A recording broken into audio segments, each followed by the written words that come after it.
Segue nesse assunto agora repercutindo com o consultor de agronegócio e colunista aqui do canal AgroMais, o Celso Ricardo, que já está aqui ao vivo com a gente. Celso, bom dia, bem-vindo. Bom dia, Carol. Prazer estar contigo aí novamente. Nós que agradecemos aqui a disponibilidade. Celso, como que você avalia essa participação do ministro Paulo Teixeira na audiência da Comissão de Agricultura ontem?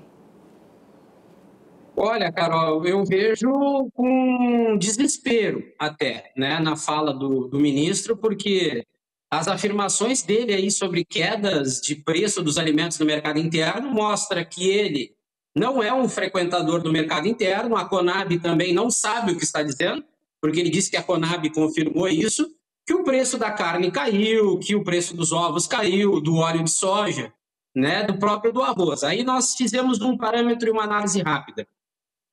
Como que vai estar baixando o preço dos alimentos se nós vamos nos mercados? Eu faço as minhas compras, por exemplo, e acompanho que os preços estão cada vez mais altos nas gôndolas dos mercados. São promoções aleatórias que eles fazem em determinados produtos para baixar o preço. Então, a informação que o ministro passou, ela não é verdadeira. Os alimentos nos mercados ainda continuam altos, existem algumas promoções, às vezes até por uma oferta maior, né, dos mercados para chamar a atenção dos clientes, mas essa informação dele não é real. Então, mostra que algo não está certo. Nós estamos tendo, a partir do que da nossa operação no campo, a mesma realidade. Nós temos fatores que têm feito com que a inflação dos alimentos nos últimos 12 meses subisse muito, que são questões climáticas, a própria valorização do dólar, custos muito altos de produção para pequenas, médias e grandes propriedades. Aí nós temos as questões ligadas a uma maior oferta de determinado produto que pode fazer, óbvio, né, uma maior oferta, fazer com que os preços recuem um pouco, mas o que eu vi na fala do ministro aí, um equívoco total, e não vi verdade, Carol. Pois é, Celso, e quais foram os principais compromissos ou propostas apresentadas pelo Ministério, né? O que o senhor acha em relação à reforma agrária? Carol, eu tenho um posicionamento muito definido com relação à reforma agrária no Brasil. Eu vou fazer um parâmetro rápido sobre algumas situações que vão incidir sobre a reforma agrária. A Lei 8.629, usada pelo Flávio Dino para desapropriar terras produtivas. Só em dizer terras produtivas, elas não poderiam ser desapropriadas.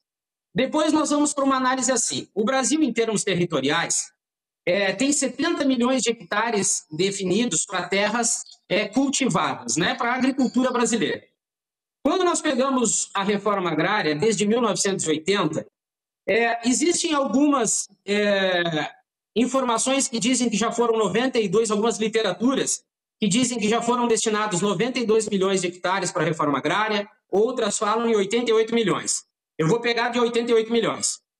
Pelo próprio INCRA, essa informação diz para nós que entre 30% e 40% de toda a área destinada para a reforma agrária, ela é produtiva.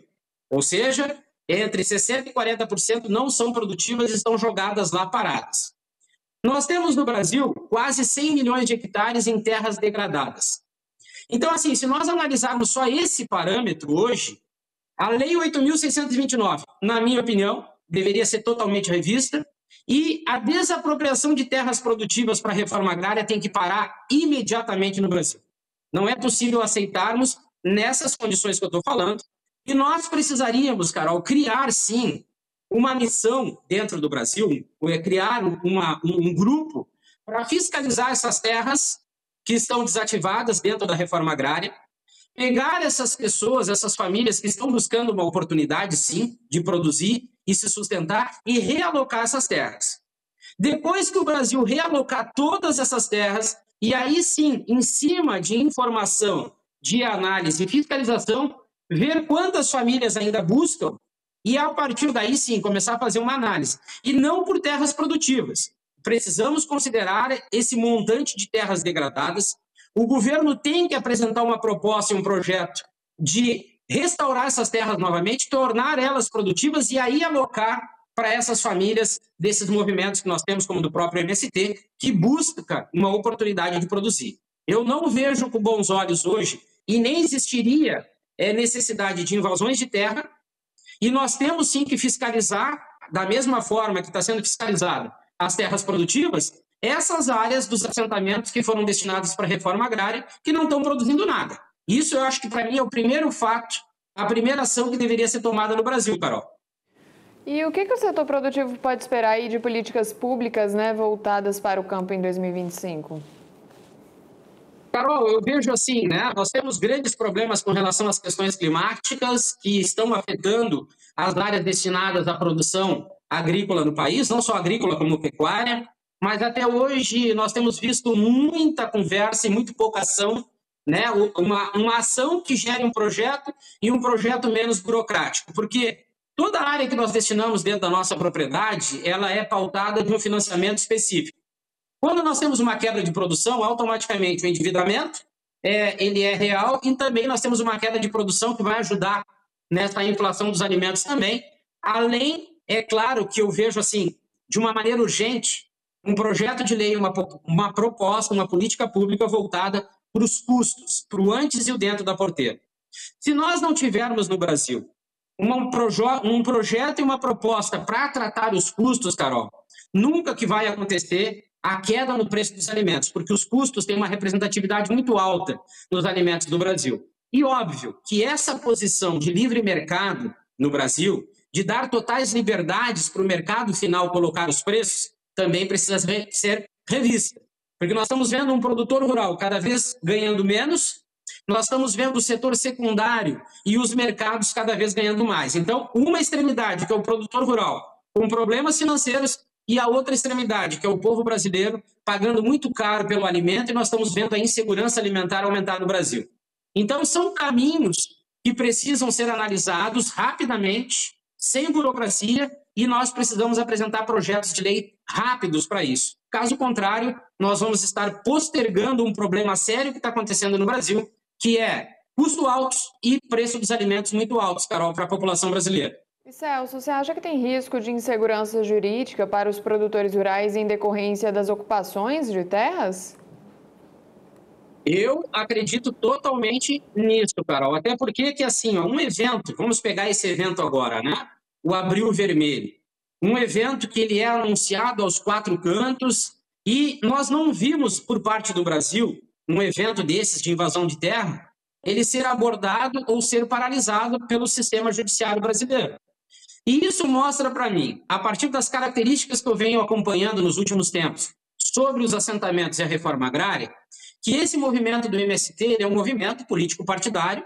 É claro, ele não é um movimento na busca de terras e oportunidades para as famílias brasileiras, até porque que o MST não busca terras, né, nativas, ele quer terras já com equipamentos, quer terras estruturadas para ele chegar e não produzir.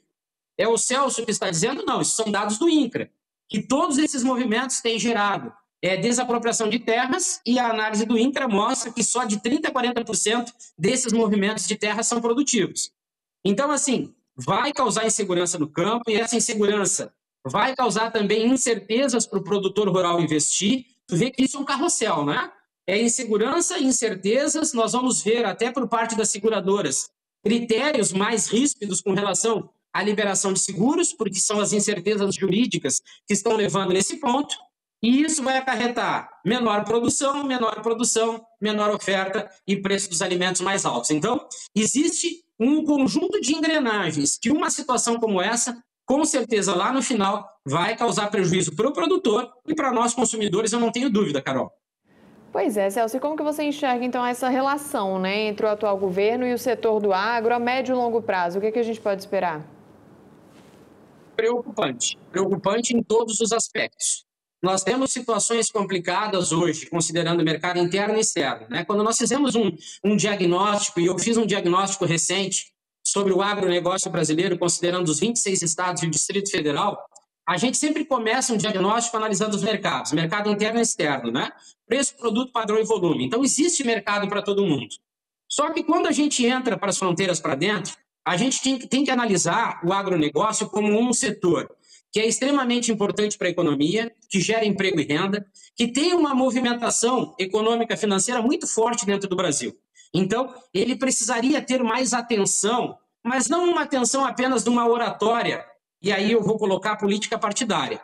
Eu acredito muito que um governo hoje deveria tratar o Ministério da Agricultura como uma pasta independente, como uma gestão própria, independentemente de partido ou governo, para poder levar a esse agronegócio, considerando o setor primário, políticas e até propor, o Ministério da Agricultura tem que propor projetos de lei para melhorar a vida de quem está produzindo o alimento que é no campo. O setor secundário transforma, beneficia, a logística leva até os mercados e os mercados comercializam.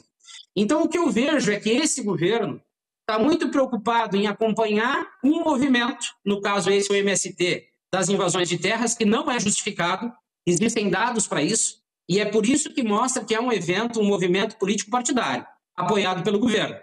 E nós não estamos vendo o governo, sabendo ele a importância do agronegócio, tentando apaziguar os ânimos e garantindo a segurança para o produtor rural brasileiro. Então, eu não vejo, nem a curto, nem a médio e tampouco a longo prazo, propostas desse governo para melhorar, pelo menos as questões pessoais do produtor rural, para garantir com que ele possa investir sem a preocupação de que vai ter a sua terra invadida e aí os problemas vão ser cada vez maiores. Desse governo, Carol, eu não espero nada de positivo para o agronegócio, não. Celso, vamos seguir analisando aqui, né? Celso, obrigada pela participação, viu? Carol, eu que agradeço a oportunidade, vamos sim esperando. Eu espero que a própria Frente Parlamentar Agropecuária comece a agir de uma forma mais incisiva, com propostas claras para nós tentar, se não vir do governo, pelo menos do Congresso, condições melhores para o produtor rural brasileiro. É isso, Celso. Obrigada, viu? Até a próxima.